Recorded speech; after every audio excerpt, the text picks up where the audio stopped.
میں بہک سکوں یہ مجال کیا، میرا رہنما کوئی اور ہے۔ نحمدہ ونصلی علی رسولہ النبی الکریم الامین، اما بعد فاعوذ باللہ السمیع العلیم من الشیطان الرجیم، بسم اللہ الرحمن الرحیم۔ قال اللہ تبارک و تعالی فی القرآن الحکیم، ان اللہ وملائکتہ یصلون علی النبی یا ایہا الذین آمنوا صلوا علیہ وسلموا تسلیما۔ الصلاۃ والسلام علیک یا رسول اللہ، الصلاۃ والسلام علیک یا نبی اللہ، الصلاۃ والسلام علیک یا شفیع المذنبین، وعلی آلک و اصحابک یا رحمۃ للعالمین۔ اللہ تبارک و تعالیٰ کی حمد و ثنا۔ نبی مکرم وجہ تخلیق کائنات جان رحمت حضرت محمد مصطفیٰ صلی اللہ علیہ وآلہ وسلم اور آپ کے جمیع آل و اصحاب کی بارگاہ ناز میں درود و سلام کے نذرانوں کے بعد، سامعین ذی وقار، میرے دینی اور یقینی دوستوں، بزرگوں اور بھائیوں، اللہ تبارک و تعالیٰ کے فضل و کرم سے تفسیر اعجاز القرآن کے سلسلے میں ایک بار پھر ہم حاضر ہیں۔ اللہ تبارک و تعالی ہم سب کو حق پر عمل کرنے کی توفیق عطا فرمائے۔ آج تفسیر اعجاز القرآن کا تسلسل قائم رکھتے ہوئے ہم سورہ البقرہ کے مجموعی طور پر 28ویں رکوع کی تفسیر آپ کے سامنے پیش کریں گے، اور یہ سورہ بقرہ کا 28واں رکوع ہوگا اور دوسرے پارے کا 12واں رکوع ہوگا، اور آیت مبارکہ سورہ البقرہ کی 222 ہے۔ ہم اس سے آج کا درس شروع کرتے ہیں۔ اللہ تبارک و تعالی قرآن کریم فرقان حمید میں ارشاد فرماتے ہیں، وَيَسْأَلُونَكَ عَنِ الْمَحِيضِ قُلْ هُوَ أَذًى فَاعْتَزِلُوا النِّسَاءَ فِي الْمَحِيضِ وَلَا تَقْرَبُوهُنَّ حَتَّى يَطْهُرْنَ فَإِذَا تَطَهَّرْنَ فَأْتُوهُنَّ مِنْ حَيْثُ أَمَرَكُمُ اللَّهُ إِنَّ اللَّهَ يُحِبُّ التَّوَّابِينَ وَيُحِبُّ الْمُتَطَهِّرِينَ۔ وَيَسْأَلُونَكَ عَنِ الْمَحِيضِ، اور آپ سے ایام مخصوصہ یعنی حیض کے متعلق پوچھتے ہیں، تو آپ فرما دیجئے ہوا اذا، کہ یہ ناپاکی ہے، اور ان دنوں میں اپنی عورتوں سے الگ رہو اور ان کے قریب نہ جاؤ جب تک وہ خود پاک صاف نہ ہو جائیں۔ پھر جب پاک ہو جائیں تو ان کے پاس وہاں سے جاؤ جہاں سے تمہیں اللہ نے حکم دیا ہے۔ بے شک اللہ بہت توبہ قبول کرنے والا اور توبہ کرنے والوں سے محبت کرنے والا اور خوب صاف ستھرا رہنے والوں کو پسند فرماتا ہے۔ اللہ تبارک و تعالی قرآن کریم فرقان حمید میں اس رکوع میں عورتوں سے متعلقہ مسائل پر اللہ تبارک و تعالی نے ان آیات کا نزول فرمایا۔ اصل میں دو انتہائیں ہیں۔ عرب کے جو یہودی تھے اور مجوسی، یہ دو کمیونٹیز ہیں۔ مجوسی ان لوگوں کو کہا جاتا ہے جو آگ کی پرستش کرتے ہیں، یا بعض کتابوں میں ستارہ پرستوں کے لیے بھی اس لفظ کا استعمال ہوا، لیکن غالب اس کا استعمال آتش پرستوں کے لیے ہوتا ہے۔ تو یہ لوگ دو کمیونٹیز کا ذکر ہے، یہودی اور مجوسی۔ یہ لوگ ایام حیض میں اپنی عورتوں سے انتہائی نفرت آمیز رویہ رکھتے تھے۔ ان کے ساتھ کھانا پینا، ایک مکان کے اندر رہنا، اور ان کے ساتھ گھر کے دیگر معاملات کے اندر معاونت کرنا، یعنی جیسا ایک امور خانہ داری ہوتے ہیں، یہ ان امور کو قطعاً ترک کر دیا کرتے تھے، نہ ہی ان کے ساتھ کھانا پینا، نہ ان کے ساتھ رہنا، نہ ان کے ساتھ کلام کرنا، ان میں کوئی معاملہ بھی پسند نہیں کرتے تھے، کیونکہ ان کے ذہن کے مطابق یہ جو ایام مخصوصہ ہیں یہ انتہائی ناپاکی کے ایام ہیں، اور عورت اپنا تقدس، اپنا وقار ان دنوں کھو دیتی ہے، اس کے ساتھ اب وقت گزارنا ان کے لیے مشکل ہو جاتا تھا، اور بلکہ اس کی طرف دیکھنا اور کلام کرنا بھی حرام سمجھتے تھے۔ یہاں سے آپ اس شدت پسندانہ سوچ کو سمجھ سکتے ہیں کہ جب ان آیات مبارکہ کا نزول ہوا ہوگا تو اس پر مسلمانوں کو اور قرآن کریم کو کتنا تنقید کا نشانہ بنایا گیا ہوگا، اور دوسری طرف عیسائیوں کا طرز عمل اس کے بالکل برعکس تھا۔ وہ اپنی بیویوں سے قطعاً قربت والا معاملہ نہیں چھوڑتے تھے، بلکہ ان دنوں میں کثرت کے ساتھ ان ایام میں اپنی ازواج کے پاس جاتے تھے۔ ایک طرف انتہائی نفرت آمیز رویہ ہے، اور دوسری طرف معمول سے زیادہ بڑھ کر اپنی ازواج کو استعمال کرنا یا ان کی طرف رجحان کا زیادہ پایا جانا۔ دو سمتیں ہیں، ایک افراط ہے، ایک تفریط ہے۔ قرآن کریم فرقان حمید نے انتہائی اعتدال پسندانہ رویہ اس مسئلے میں مسلمانوں کے لیے وضع کیا کہ ان دنوں میں اپنی ازواج سے کلام اور ان کے ساتھ اٹھنا بیٹھنا، ان کے ساتھ دیگر معاملات کے اندر گفتگو رکھنا، ان کے ساتھ رہن سہن، یہ قطعاً منع نہیں ہے، ان کے ساتھ رہا جا سکتا ہے۔ اور دوسری طرف جو اعتدال پسندانہ رویہ اسلام کا نظر آتا ہے وہ یہی ہے کہ آپ ان کے قریب نہیں جا سکتے۔ کیونکہ ہوا عزا یہ ناپاکی کے ایام ہیں، اور ان دنوں آپ کی قربت دونوں فریقین کے لیے، دونوں لوگوں کے لیے طبعی طور پر بھی معاملات میں خرابی کا سبب بن سکتی ہے، اور اس کے علاوہ یہ ایام ایسے ایام ہیں جو کہ انتہائی نجاست کے ایام ہیں۔ تو اللہ تبارک و تعالیٰ نے ان میں ایک اعتدال پسندانہ جو رویہ وہ رکھا۔ جب کوئی شخص بیت الخلاء میں جاتا ہے اور وہاں سے فراغت پا کر آتا ہے تو وہ دعا کرتے ہیں الحمدللہ الذی اذھب عنی العزا، اللہ تبارک و تعالیٰ کی حمد ہے اس نے مجھ سے گندگی کو دور کیا۔ تو لفظ عزا گندگی کے لیے جو ہے وہ قرآن کریم نے استعمال کیا۔ یہ گندگی کے ایام ہیں، ان میں اپنی ازواج کے قریب نہ جاؤ کیونکہ وہ ناپاک ہیں، اس نقطہ نظر سے کہ تم ان سے مجامعت نہیں کر سکتے۔ اور اس بات کا اقرار آج سائنس بھی کرتی ہے کہ طبعی طور پر یہ فریقین کے لیے انتہائی نقصان دہ معاملہ ہے اگر ان ایام میں کوئی قربت اختیار کی جائے۔ اللہ تبارک و تعالیٰ نے فرمایا فَاعْتَزِلُوا النِّسَاءَ فِي الْمَحِيضِ، اور اپنی ازواج کو چھوڑ دو، ان سے الگ ہو جاؤ، ان کے قریب نہ جاؤ جب تک وہ خوب پاک نہ ہو جائیں۔ حَتَّى يَطْهُرْنَ فَإِذَا تَطَهَّرْنَ فَأْتُوهُنَّ مِنْ حَيْثُ أَمَرَكُمُ اللَّهُ، اور پھر ان کے پاس اس وقت جاؤ جب وہ پاک ہو جائیں، اور ان راستوں سے جاؤ جہاں سے اللہ تعالیٰ نے تمہیں حکم دیا۔ بے شک اللہ بہت توبہ کرنے والوں سے محبت فرمانے والا اور خوب صاف ستھرا رہنے والوں کو پسند کرتا ہے۔ یہیں پر کچھ ایام حیض کے مسائل بھی سن لیجئے۔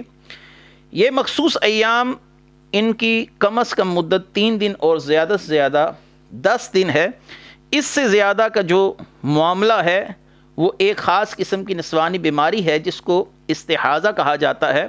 وہ ہے ان دنوں میں عورت کے لیے قطعاً نماز اور روزہ معاف نہیں ہوتے۔ ہاں ایام مخصوصہ کے اندر عورتوں کے لیے تلاوت قرآن، نماز،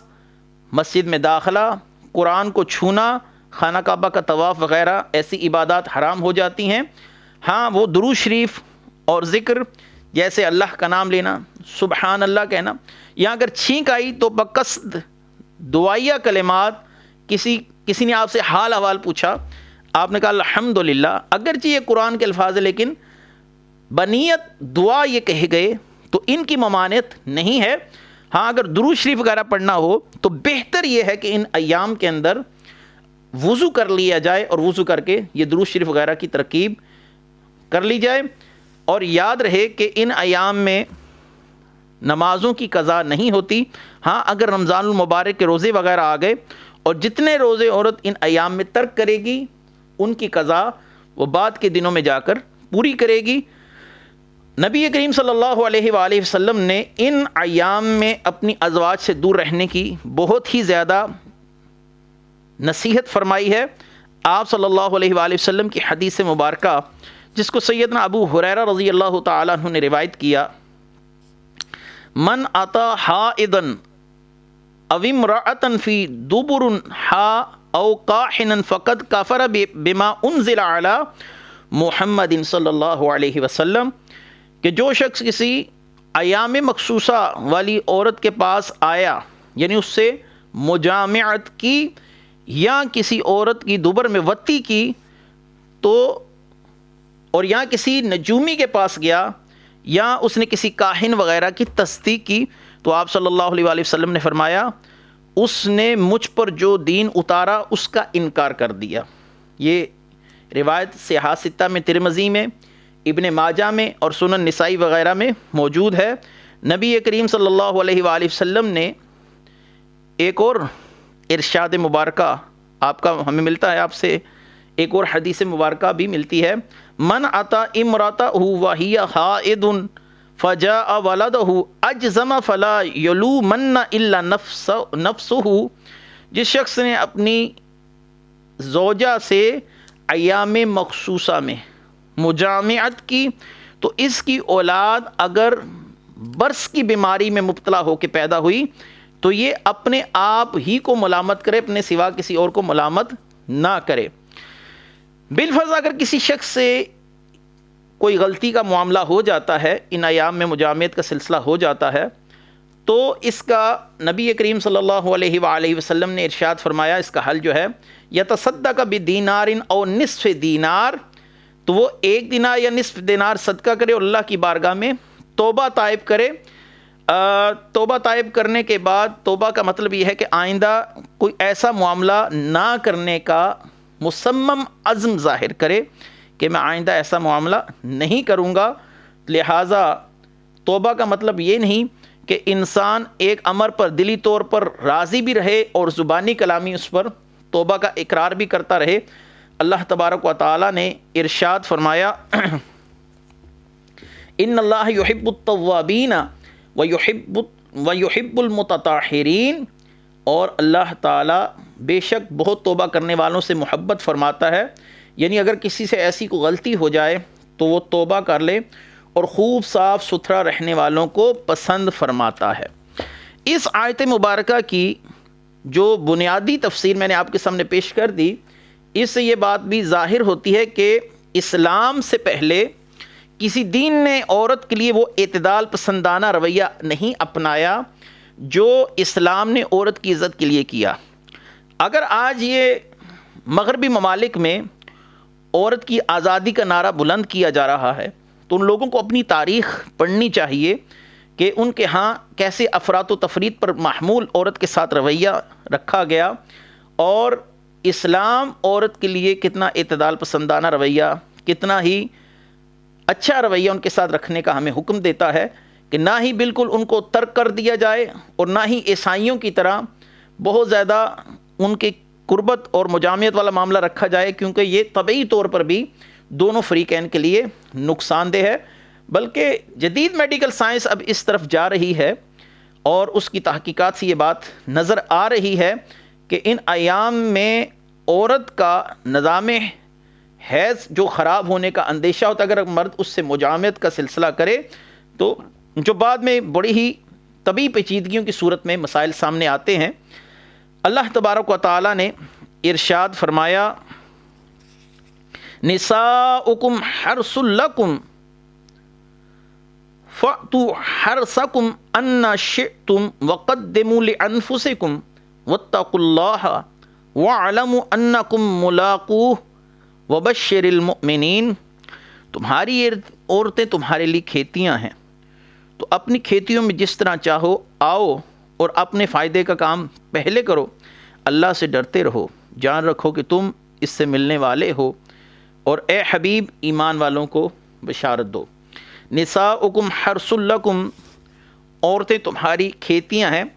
یہ استعارہ ہے کیونکہ انسان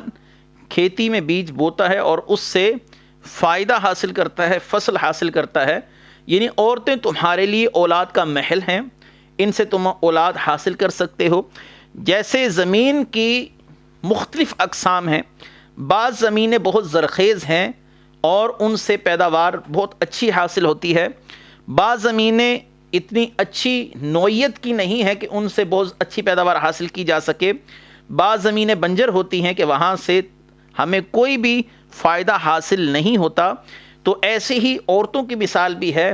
کہ کسی سے اولاد کا معاملہ کثرت کے ساتھ اللہ تعالیٰ فرما دیتے ہیں، کسی سے اولاد کا معاملہ متوسط درجے پر رہتا ہے، اور کسی سے اللہ تعالیٰ اولاد کا سلسلہ نہیں چلاتے،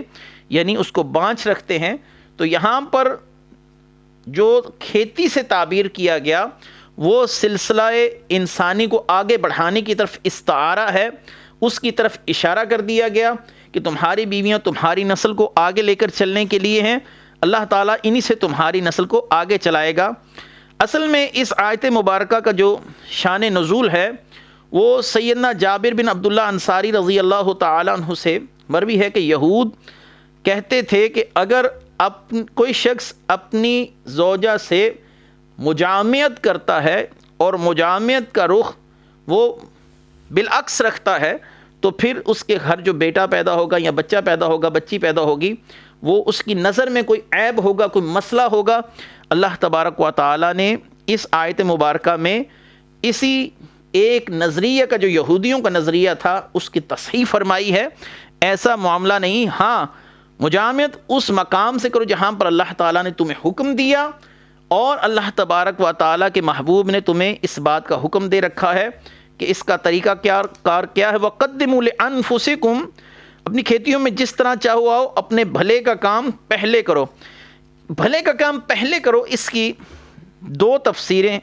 ہیں۔ ایک یہ ہے کہ مجامعت سے پہلے وہ دعا پڑھ لو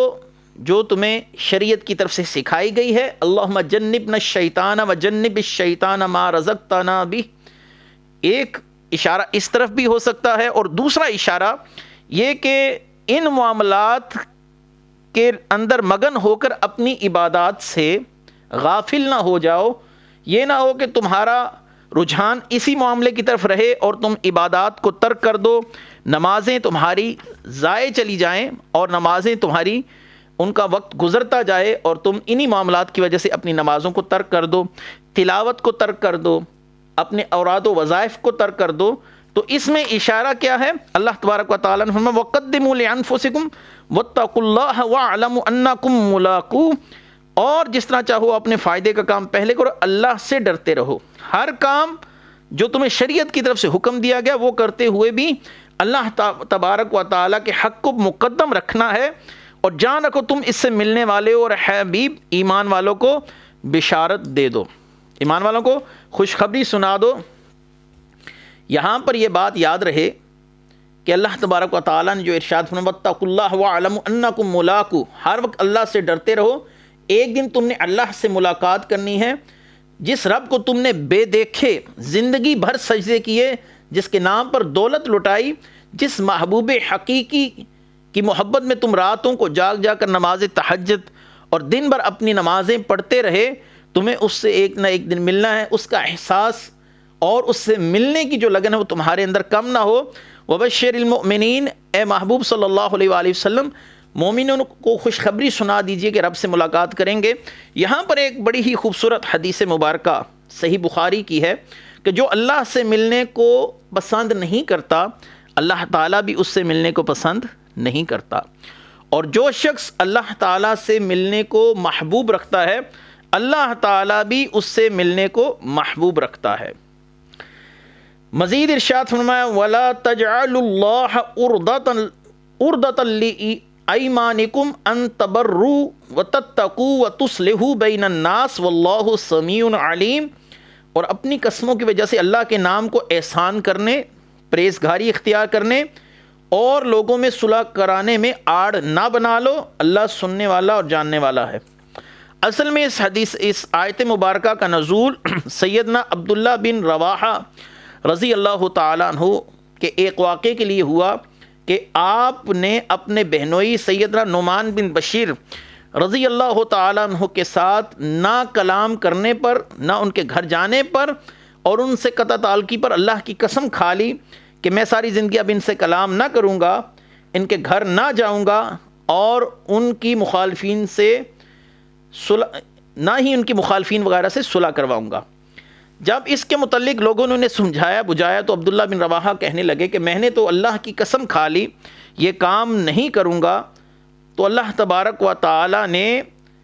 اس موقع پر ان آیات مبارکہ کا نزول کیا کہ اپنی قسموں کی وجہ سے اللہ کے نام کو احسان کرنے اور پرہیزگاری اختیار کرنے اور لوگوں میں صلح کرانے میں آڑ نہ بنا لو، یعنی ایسے معاملات میں اللہ کا نام لے کر قسم نہ کھاؤ جو نیکی کے کام ہے۔ ظاہری بات ہے قطع تعلق کی نیکی کا کام نہیں ہے، کسی کے ساتھ تعلقات کو منقطع کرنا یہ کوئی اچھی بات نہیں۔ اللہ تبارک و تعالیٰ نے اسی بات کی اس مقام کے اوپر تردید فرمائی۔ ہاں اگر کسی شخص نے قسم کھا لی کہ میں کوئی نیک کام نہیں کروں گا تو اب اس کے لیے کیا ہے، قسم پوری نہ کرے بلکہ وہ نیک کام کرے اور قسم کا کفارہ دے دے۔ قسم کا کفارہ 10 مسکینوں کو اوسط درجے کا کھانا کھلانا ہے، یعنی اس نے ایک نیک کام نہ کرنے کی اگر قسم کھا لی تو اب اس کے لیے ضروری ہے کہ اس قسم کو توڑ دے اور اس کا کفارہ دے دے۔ حضرت سیدنا ابو ہریرہ رضی اللہ تعالیٰ عنہ سے حدیث مبارکہ امام مسلم رحمۃ اللہ علیہ نے اس کو اپنی صحیح کے اندر روایت کیا کہ جس شخص نے کسی امر پر قسم کھا لی اور پھر معلوم ہوا کہ خیر اور بہتری اس کے خلاف میں ہے، یعنی بعد میں اس کو احساس ہوا کہ یہ قسم کا جو معاملہ ہے یہ میرے لیے بہتر نہیں ہے، میرے لیے بہتری کا معاملہ تو اس کے برعکس ہے، بالعکس ہے، یعنی معاملہ دوسرا ہے اور میں اس پر قسم کھا چکا ہوں اب یہ کام نہیں کروں گا، تو اسے چاہیے کہ امر خیر کر لے اور اپنی قسم کا کفارہ دے دے۔ جیسا کہ میں نے آپ کو پہلے بھی بتایا کہ قسم کا کفارہ وغیرہ دے سکتا ہے۔ یہاں پر یاد رہے کہ آگے اللہ تبارک و تعالی قسموں کی 3 قسمیں جو ہیں وہ ہیں، ان کی تفصیلات بیان کر رہے ہیں۔ لا یؤاخذکم اللہ باللغو فی ایمانکم ولکن یؤاخذکم بما کسبت قلوبکم واللہ غفور علیم غفور حلیم۔ اللہ ان قسموں میں تمہاری گرفت نہیں فرمائے گا جو بے ارادہ زبان سے نکل جائیں، ہاں اس پر گرفت فرماتا ہے جن کے اندر تمہارے دلوں کا قصد ہو، اللہ بہت بخشنے والا بڑا حلم والا ہے۔ غفور حلیم، بہت بخشنے والا اور بہت ہی حلم والا ہے۔ یہاں پر قسم کی 3 قسمیں ہیں، یعنی قسم لغو اور غموس اور منعقدہ۔ لغو یہ ہے کہ کسی شخص نے یہ قسم کھا لی اپنے خیال میں صحیح جان کر کہ میں یہ قسم کھاتا ہوں، وہ شخص وہاں آ گیا ہے، آ چکا ہے، یا راستے میں ہوگا یا کل سے پہنچ چکا ہے، اور اس کے دل میں یہ بات ہے کہ جو میں قسم کھا رہا ہوں یہ بالکل صحیح ہے، یعنی اس کو یہ غلط فہمی ہے کہ جو میں قسم کھا رہا ہوں وہ ٹھیک ہے، لیکن وہ اپنے خیال کے مطابق صحیح قسم کھا رہا ہے، اور اگر واقعہ اس کے خلاف ہو تو اس پر کفارہ نہیں ہے کیونکہ اس نے جان بوجھ کر عمدن جھوٹ نہیں بولا۔ ہاں کس قسم کا کفارہ ہے؟ جس شخص نے جان بوجھ کر جھوٹ بولا، وہ جانتا بھی ہے کہ فلاں شخص نہیں آیا اور اس نے کہا اللہ کی قسم فلاں شخص آ گیا ہے، تو ایسی قسم پر کفارہ ہے۔ دوسری قسم قسم غموس ہے، یہ گزری ہوئی چیز پر جان بوجھ کر جھوٹی قسم کھائے، یہ حرام ہے اور احادیث میں اس پر سخت وعیدیں آئی ہیں کہ جھوٹی قسم کھانا یہ گناہ کبیرہ ہے،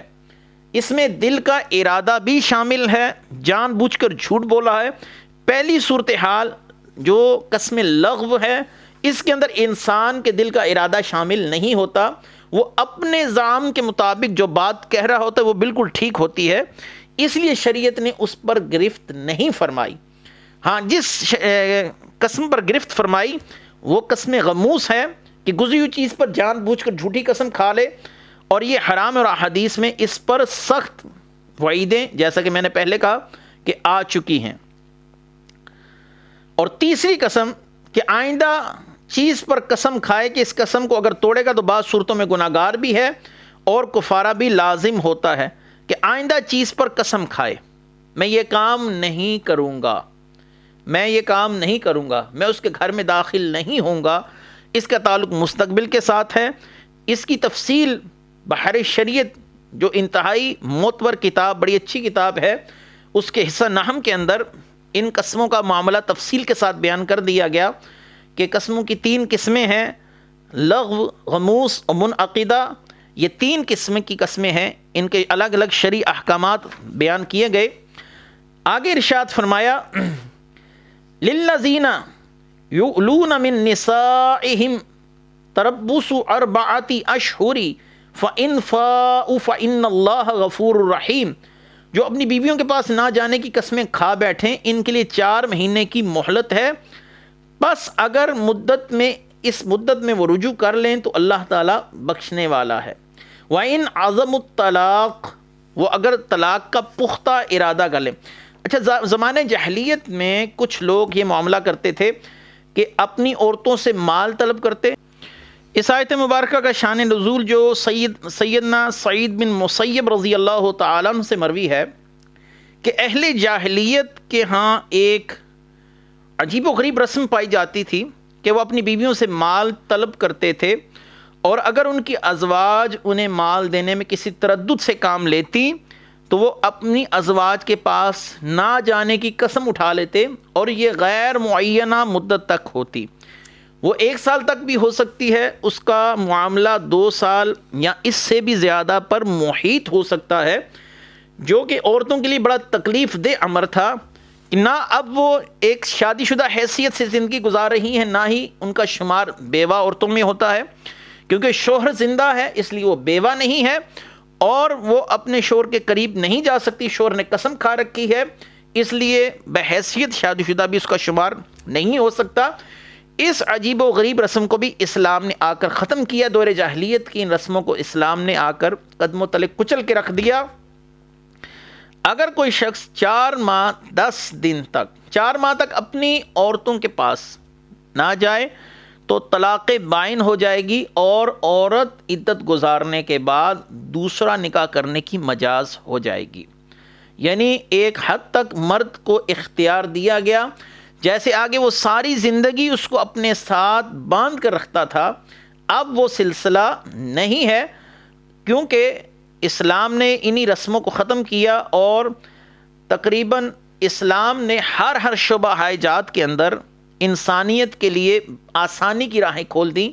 آسانی کی راہیں پیدا کی۔ بیٹیاں ہوں، بیٹے ہوں، والدین ہوں، ازواج ہوں، شوہر ہوں، ہر ایک کا حق دوسرے پر رکھ دیا گیا، تاکہ ایک کامیاب معاشرے کے اندر تمام افراد باہمی تعاون کے ساتھ چل سکے۔ یہ اس معاملے کو ہم ایلا بولتے ہیں، یعنی قسم اٹھانا کہ میں یہ کام نہیں کروں گا، اور جب وہ واپس آ جائے اور اس سے مجامعت کر لے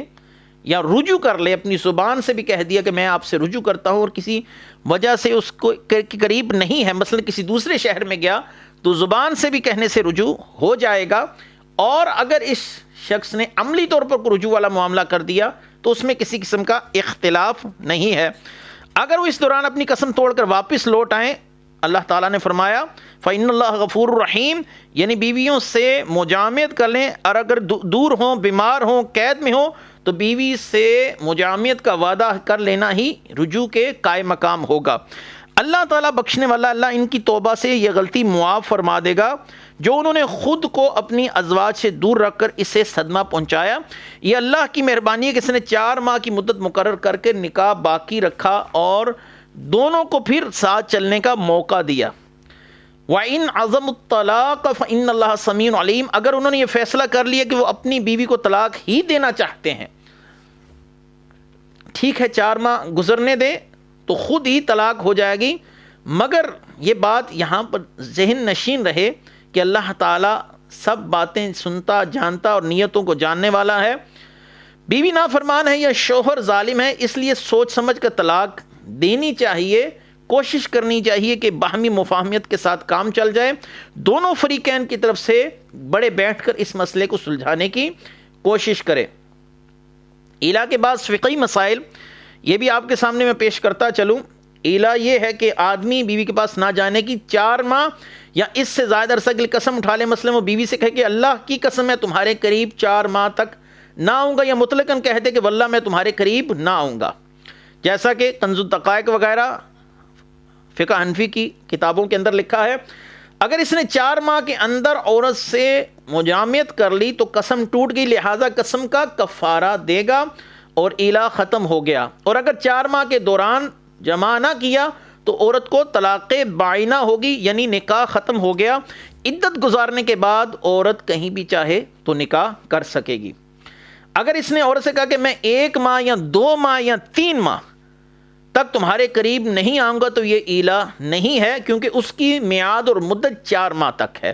اور اس قسم کا اعتبار نہیں ہے. 1 ماہ نہیں آؤں گا، 2 ماہ نہیں آؤں گا، 3 ماہ نہیں آؤں گا، 3 ماہ 10 دن نہیں آؤں گا، یعنی اس میں 4 مہینے کی جو ہے وہ معینہ مدت ہے.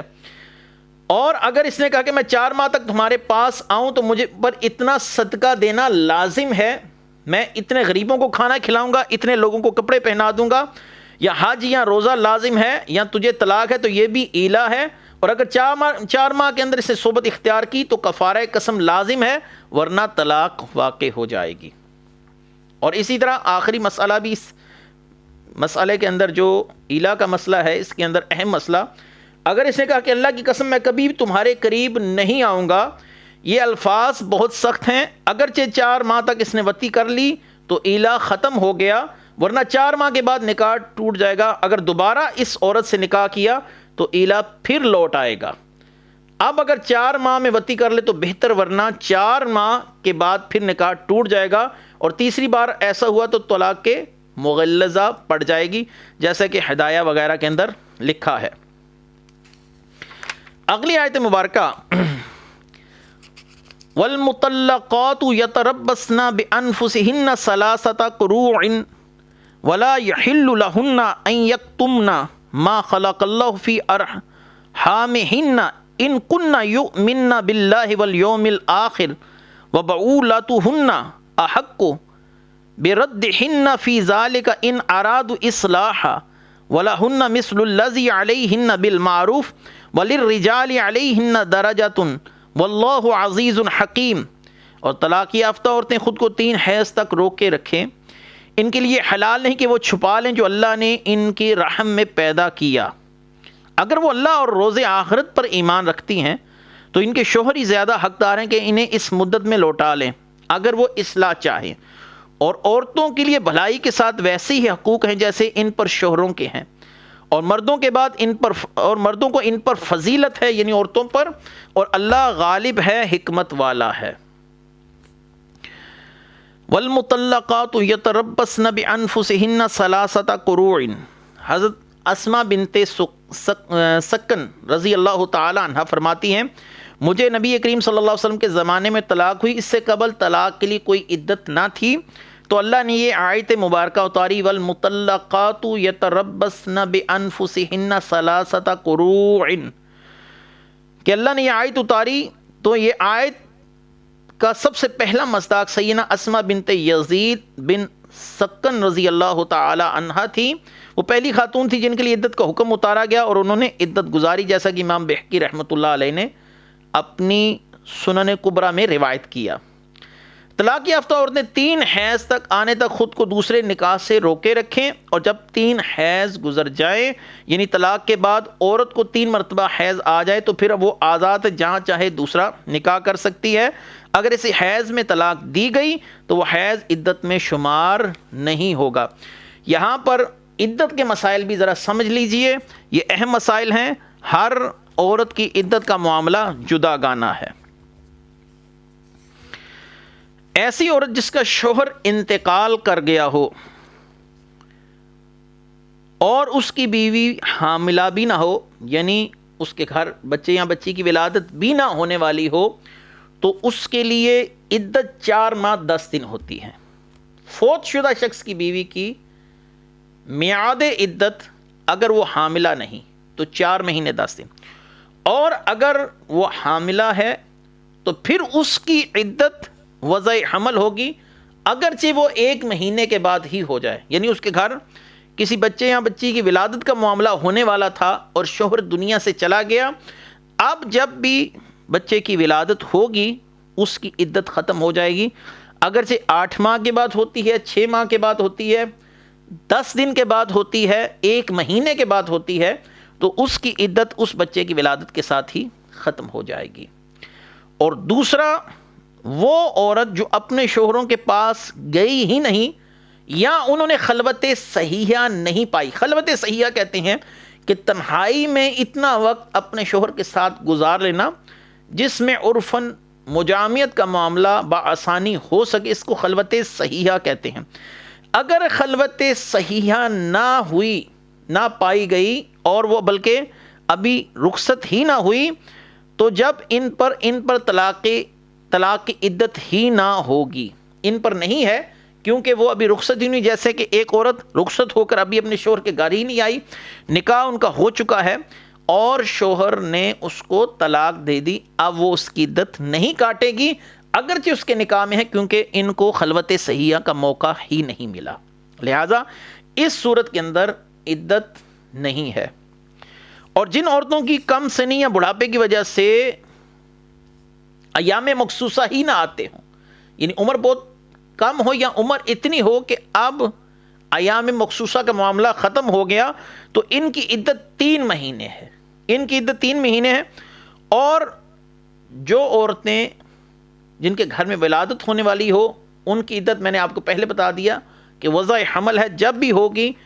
وضع حمل کی صورتحال تو وہ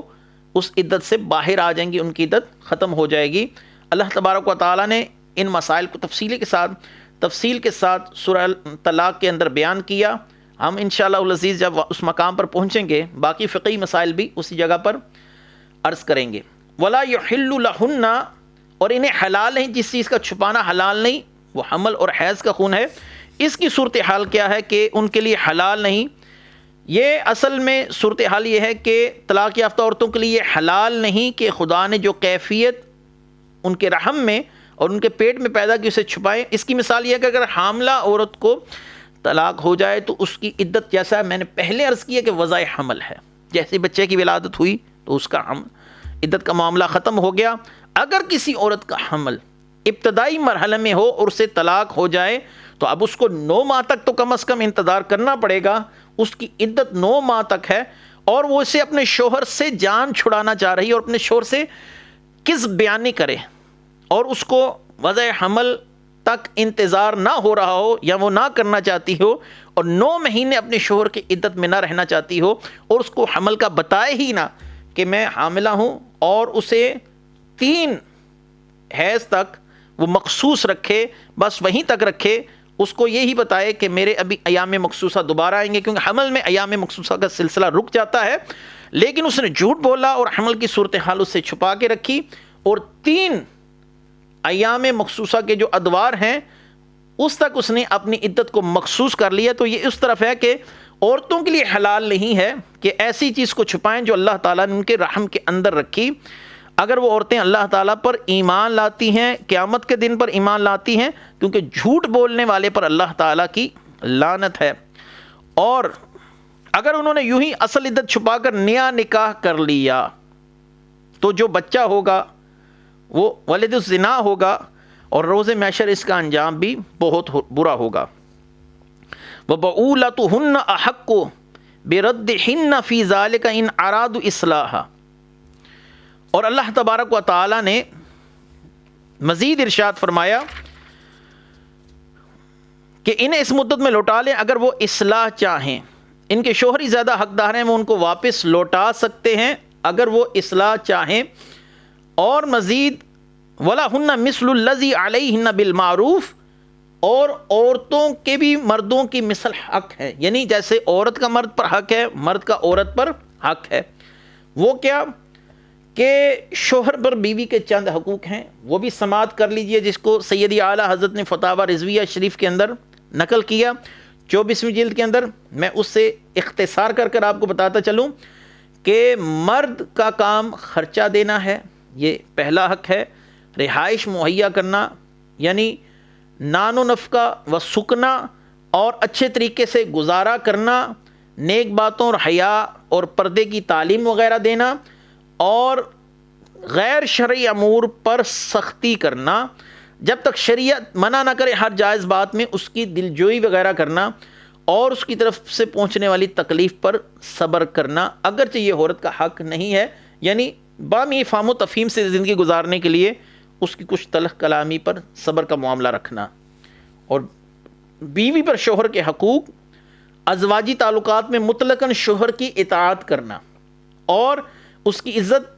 پر سختی سے کاربند رہنا کہ اس کی عزت کی حفاظت کرے گی، اگر وہ گھر میں نہیں ہے تو اس کی عزت اور اس کے مال کی حفاظت کرے گی، ہر بات میں اپنے شوہر کی خیر خواہی کرنا، ہر جائز امر میں اس کی خوشی چاہنا اور اسے اپنا سردار اور حاکم جاننا، اور عرفاً شوہر کا نام لے کر پکارنا اچھا نہیں سمجھا جاتا، تو لہٰذا شوہر کا نام لے کر بھی اس کو نہ پکارے، کسی وجہ سے اس کی بلا وجہ شکایت نہ کرنا، اور اس کی اجازت کے بغیر کہیں گھر سے باہر نہ جانا، اور وہ ناراض ہو تو اس کو منانے کی حد المقدور کوشش کرنا، کیونکہ شوہر کے اللہ تعالیٰ نے بہت سے حقوق رکھے ہیں ایک عورت پر۔ اللہ تعالیٰ نے فرمایا اللہ عزیز حکیم، اور اللہ غالب ہے، حکمت والا ہے۔ اچھا، یہاں پر وَلِلرِّجَالِ عَلَيْهِنَّ دَرَجَاتٌ، مردوں کو فضیلت ہے عورتوں پر۔ یہ جو بات قرآن کریم نے کہی، اب دور جدید کے اندر اس فکر کو ختم کرنے کی کوشش کی جا رہی ہے کہ اب دونوں برابر ہیں، اور اللہ تعالیٰ نے ایک مقام پر سورہ نساء میں فرمایا الرجال قوامون علی النساء، مرد عورتوں پر حاکم ہیں، ان کے اہم امور مرد ہی سر انجام دیتے ہیں، اور فیصلہ کرنے کا اختیار بھی مرد کے پاس ہی ہونا چاہیے۔ واللہ عزیز حکیم، اللہ اپنی حکمت بالغہ غالبہ کے ساتھ عدت کے احکام مقرر فرمائے، مردوں اور عورتوں کو ان کی حیثیت کے مطابق حقوق و فرائض ادا کرنے کا حکم دے دیا گیا۔ تو اللہ تعالیٰ نے انتہائی اعتدال پسندانہ رویے کے ساتھ انسان کے اندر معاملات کو تقسیم کیا۔